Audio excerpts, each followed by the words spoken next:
Matador, I am glad to be here today.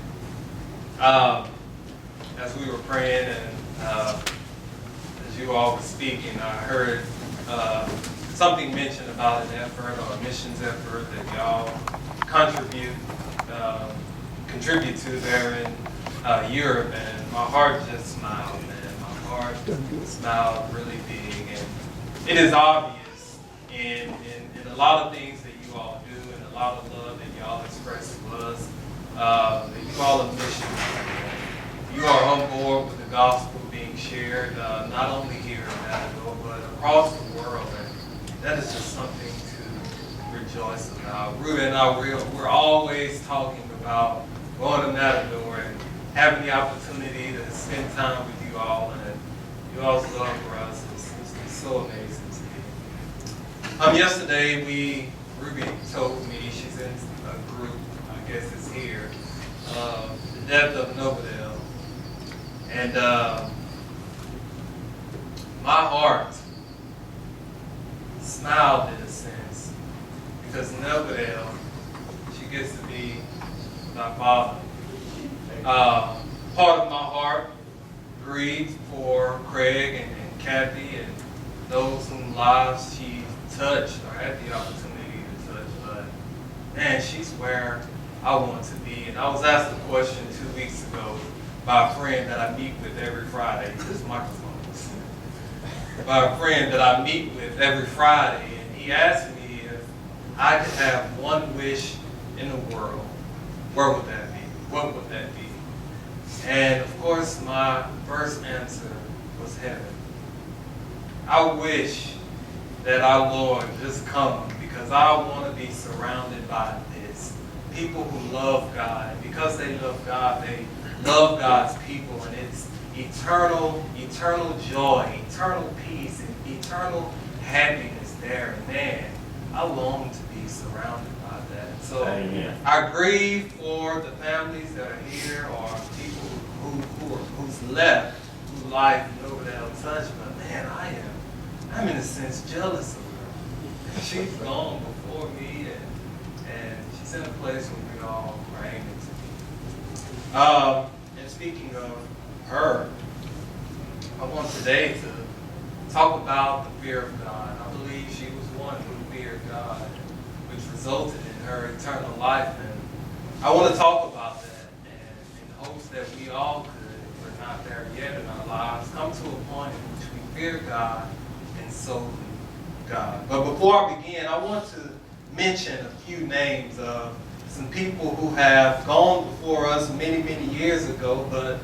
who chose to fear God over the things that the world had to offer, and the targets that Satan threw at people. One of them being Polycarp.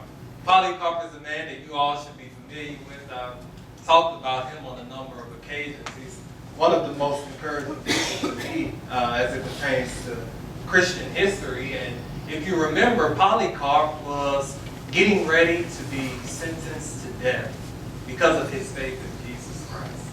And so he's in this arena surrounded by thousands of people who are screaming, "Crucify him, crucify him."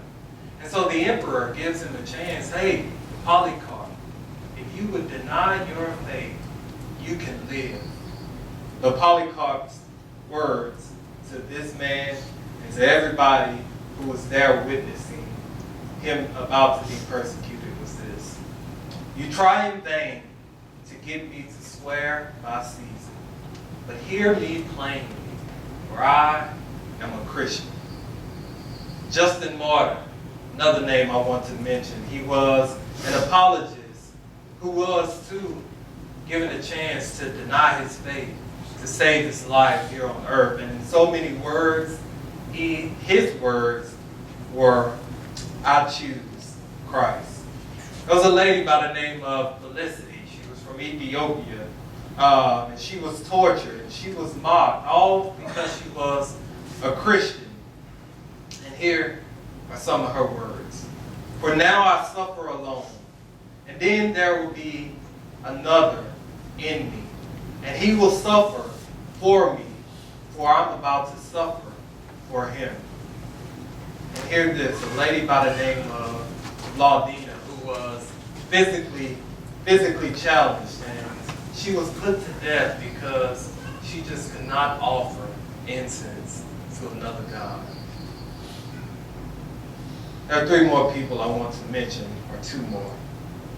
Sanctus, and his words were, "Nothing is fearful where the Father's love is found, and nothing is painful so long as the glory of Christ is near." Here's one of my most favorites, the 40 soldiers of Sabastet. These were men in the Roman army who was stripped and thrown into a lake to freeze to death because they wouldn't deny their faith in Jesus Christ. But before they were thrown into the lake, one stood up and he said, do not take only our military status, but also our bodies. Nothing is dearer or greater or of greater honor to us than Christ, our God. Why am I bringing all of this up? I believe that in all of these instances, all of these people, they had something in common. And that thing was each of these men and women, they were brought face to face with some form of suffering, whether it was shame or persecution or death or ridicule, you name it. Whatever it was, they were brought face to face with it. And all of them were able to conquer it because I believe they feared God. And so the question then becomes today, how do we get to that point in our walk where we can embody such boldness, such confidence when we are faced with situations that may challenge us and we have to suffer for the sake of Jesus Christ?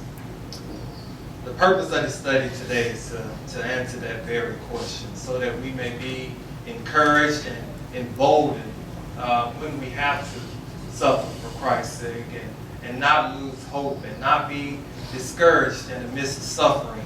I want to read Matthew chapter 10, verse 28.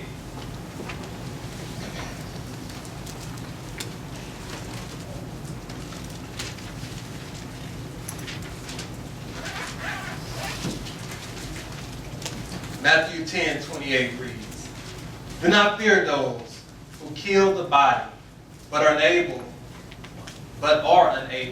to kill the soul, but rather fear him who is able to destroy both soul and body, that is in hell." I believe that this confidence, this boldness, I believe that it all begins with fear. That is fear of God. But what do I mean when I say fear? What do I mean when I say fear of God? This term fear, it means to respect or reverence one, or to stand in awe of, and to be afraid of, in a sense. And the question after that then becomes, why is fear such an important thing? Why should we fear God? And your first response may be, well, God is creator, God is big, God created me. And all of those things are true, but I think that fear of God runs a bit deeper than that. Fear is that which produces behavior. If we're afraid of something or someone, we'll do everything we can to either avoid that person or thing or cater to. I'm afraid of rats. I'm afraid of mice. I couldn't think of mice. I'm afraid of mice. Mice are smaller than rats. But you put a mice in here, I'm going to run out the door. You put a flying cockroach in here, I'm going to run out the door. You put a snake in here, I'm going to fly out the door. Fear is that which produces our behavior. It causes a response in our lives. And therefore, if you fear sharing the gospel with someone, you fear having studies with people, it causes you to avoid such a great opportunity. to share the gospel and see someone be saved. But let's look at some examples of fear biblically. Let's look at Mark chapter 4, verses 37 through 41.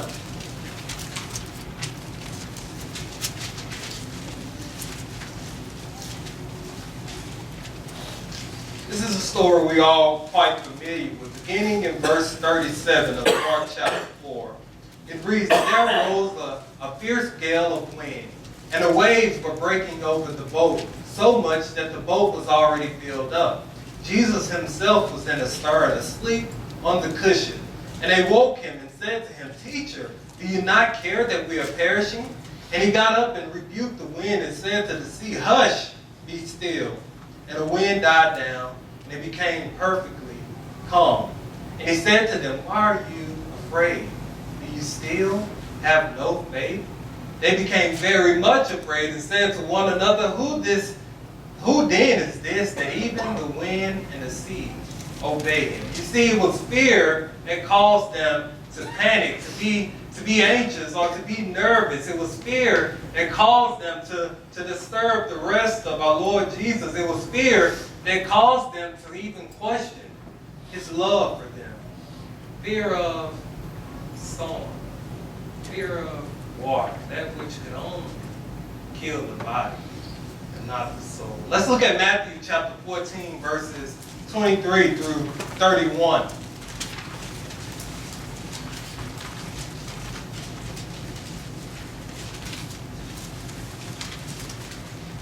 Matthew tells us, after he sent the crowd away, he went up on the mountain by himself to pray.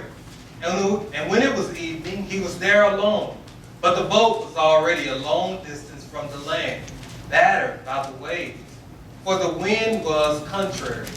And in the fourth watch of the night, he came to them walking on the sea. And when the disciples saw him walking on the sea, they were terrified and said, "It is a ghost!" And they cried out in fear. But immediately Jesus spoke to them, saying, "Take courage, it is I, do not be afraid." Peter said to him, "Lord, if it is you, command me to come to you on the water." And he said, "Come." And Peter got out of the boat and walked on the water and came towards Jesus. But seeing the wind, he became frightened, and beginning to sink, he cried out, "Lord, save me." Immediately Jesus stretched out his hand and took hold of him and said to him, "You of little faith, why did you doubt?" When they got into the boat, the wind stopped. You see, it was fear that caused them terror when they seen Jesus walking on the water. Fear of a ghost, that which he's already shown them he had control of. It was fear that caused Peter, when he's walking to Jesus, after asking Jesus to command him to walk to him, it was fear that caused him to look down and begin to sink. It was fear that caused the disciples to doubt after seeing all of these things Jesus had already done. Fear overtook. Matthew chapter 26, verses 69 through 74.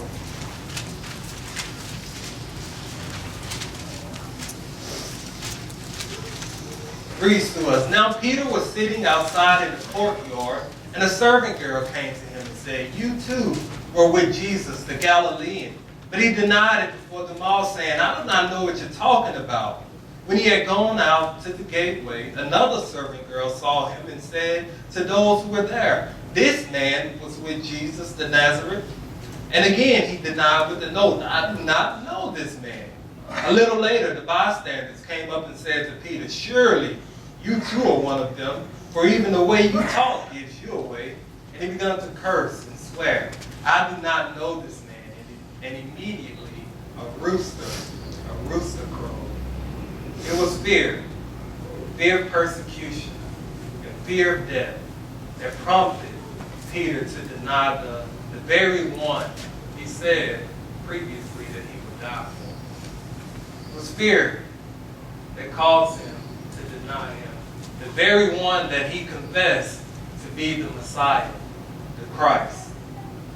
Peter's faith, or lack thereof, became face to face with fear, and fear won over his faith. You see, fear of the wrong things. They have the power to detour us away from the very thing we are called to do, away from the very people we are called to be. Fear of the wrong things, they can destroy our faith. Fear has the power to cause us to take our eyes off our Lord and Savior, Jesus Christ, and the mission that He set before us. Fear. But what happens when fear is taken off those things and people that are around us? What happens when we choose fear of God over rejection? And what happens when we choose to fear God over ridicule? What happens when we choose to fear God over persecution and suffering? What happens to our lives when we choose to fear God and only God? Here's what I believe happens. I believe when we choose to fear God and only God, we are able to walk in His way more confidently, more boldly, and without wavering. Let's look at Deuteronomy chapter 10, verse 12.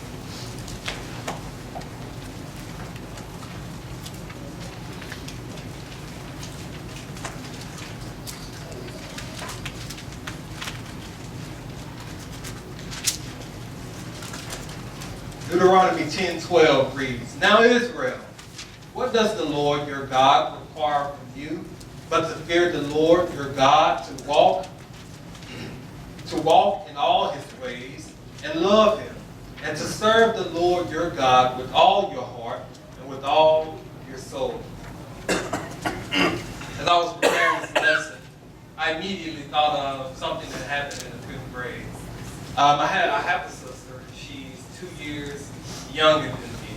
When she was in the 3rd grade, there was a guy giving her all kinds of problems. He would pull her hair. So she came home and told my mom, and my mom sat myself, my brother, and another brother that I have now, and said, in so many words, y'all take care of him. Y'all kick his butt. Rather. Her commands to us was to not worry about ISS. Her commands to us was to not worry about the principal's office, not to worry about getting suspended or kicked off the school bus. And it was our fear for our mom's command and our respect for her prompted us to act in obedience and willingness.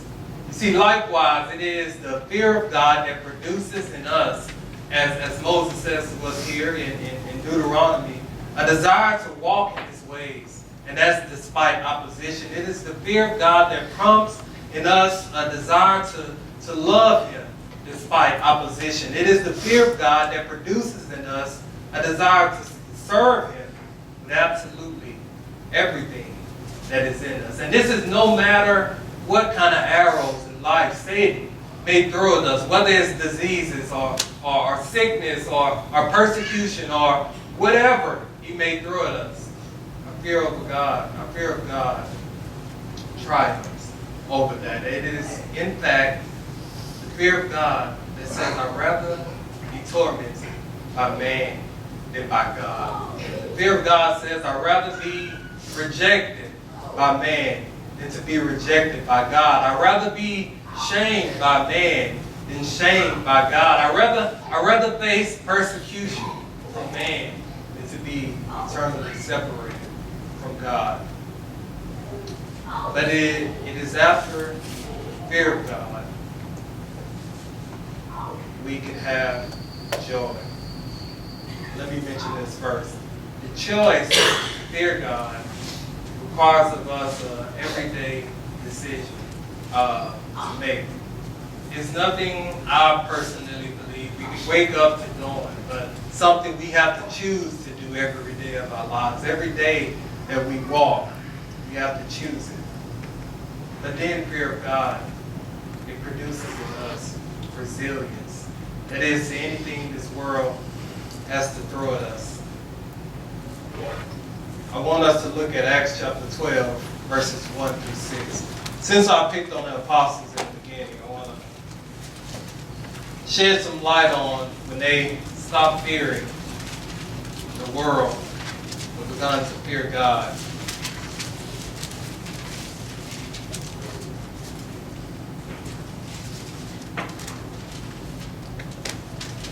Acts chapter 12, verses 1 through 6 says, Now about the time Herod the king laid hands on some who belonged to the church in order to mistreat them, he had James, the brother of John, put to death with a sword. And when he saw that it pleased the Jews, he proceeded to arrest Peter also. That was during the day of unleavened bread, when he had seized him and put him in prison, delivering him to 4 squads of soldiers to guard him, intending after the Passover to bring him out before the people. And so Peter was kept in the prison, but prayer for him was being made fervently by the church to God. And on the very night when Herod was about to bring him forth, Peter was sleeping between 2 soldiers, bound with 2 chains, and the guards in front of the door were watching over the prison. And behold, an angel of the Lord suddenly appeared, and a light shone in the cell, and he struck Peter's side and woke him up, saying, Get up quickly, and his chains fell off his hands. Here's what I want to point out about this story. James had just been captured and killed, and I'm quite sure that Peter was well aware of that. And he was probably well aware that even his life was almost at a loss. But he's surrounded by guards, and there's absolutely no way for him to physically get out of the prison. But in all of this, what is Peter doing? He's sleeping. He's sleeping so hard, an angel of the Lord had to wake him. He's doing the very thing that he questioned Jesus for doing during the storm that threatened their lives. You see, it is the very fear of God, this respect for God that enabled him to be completely at rest and not in fear of what man had or what man could do. Acts chapter 4, verses 19 through 20. After the apostles had been flogged,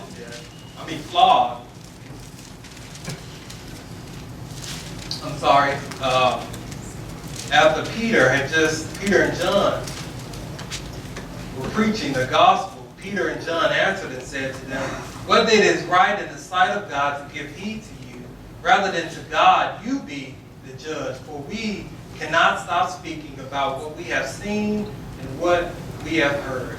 See, it was the fear of God which produced in them the boldness to take heed to God's command rather than to man. But it is in our suffering we can have joy. We can be unashamed because we know He will reward us and He will restore us. This is no matter how people around us may treat us.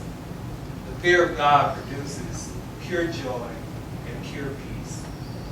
That joy and peace is despite circumstances. This joy and peace is despite economic status.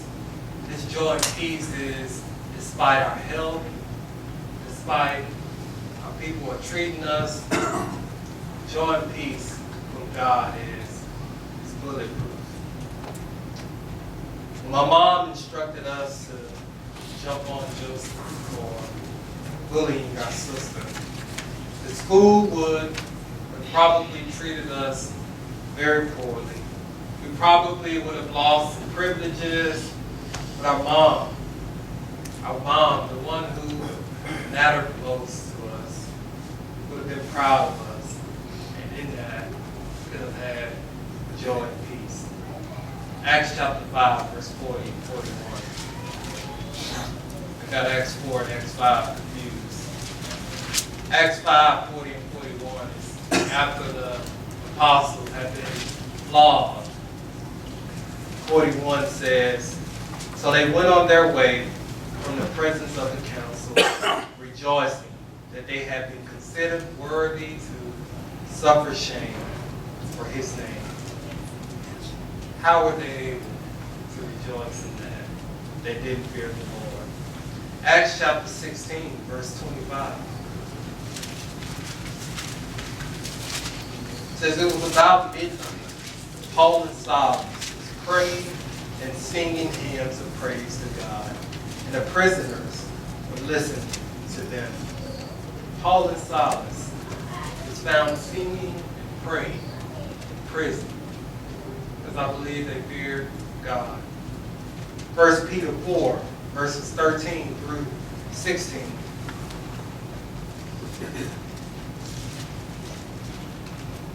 Peter says, but to the degree that you share the suffering of Christ, keep on rejoicing, so that also at the revelation of his glory you may rejoice with exultation. And if you are reviled for the name of Christ, you are blessed because the Spirit of God, the Spirit of glory and of God rests on you. Make sure that none of you suffer as a murderer or a thief or an evildoer or a troublesome meddler, but if anyone suffers as a Christian, he is not to be ashamed, but is to glorify God in this name. Keep on rejoicing. You are blessed. And the Spirit of God rests on you. And glorify God in your suffering. Things Peter told to Christians who fear God. I want to close with this. The fear of God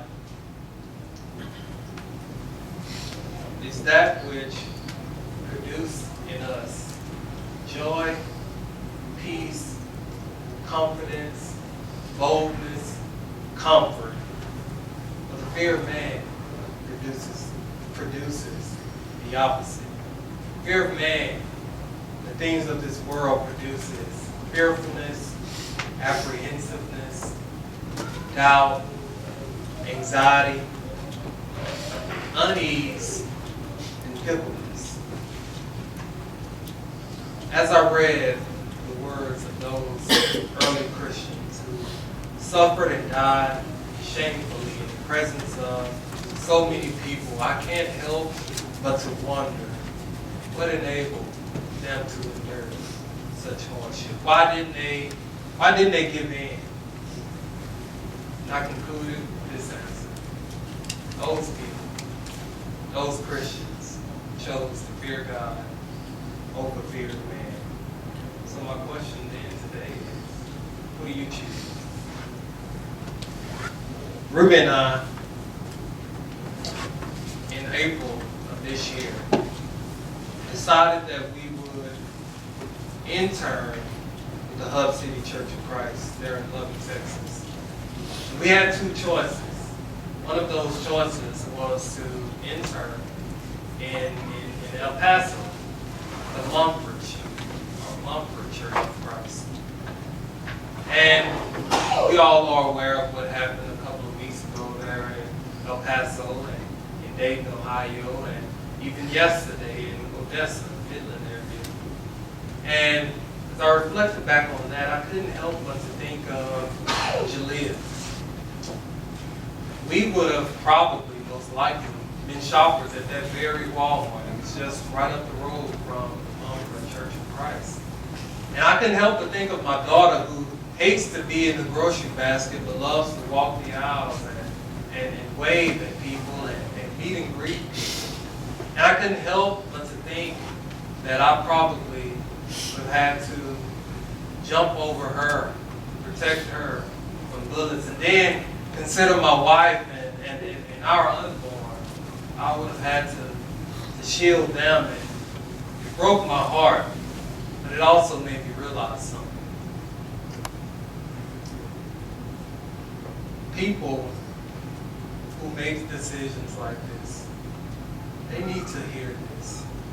And we need to be more willing to share this story with them so that this word may have its power in their lives.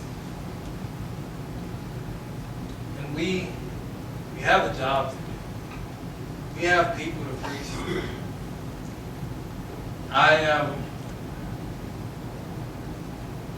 Breaks my heart, and it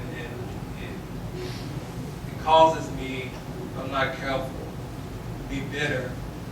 I know that we have to share the love of God with people and to at least give them the opportunity to hear the gospel message of Jesus Christ. I hope that it will change their lives, change their way of thinking.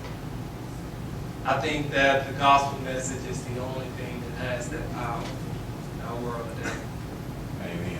I don't know where this message has set with you, what the church could do for you personally. But if there's anything, come be restored. Come receive prayer for that which you lack or that which you're struggling with. If you haven't been baptized into Jesus Christ and have clothed yourselves with Christ, come now. Come now. Receive His love. Receive His forgiveness. Whatever the church could do for you, come as we stand and as we sing. Why do you wait, dear brother? Or why do you tarry so long? Your Savior is waiting to give you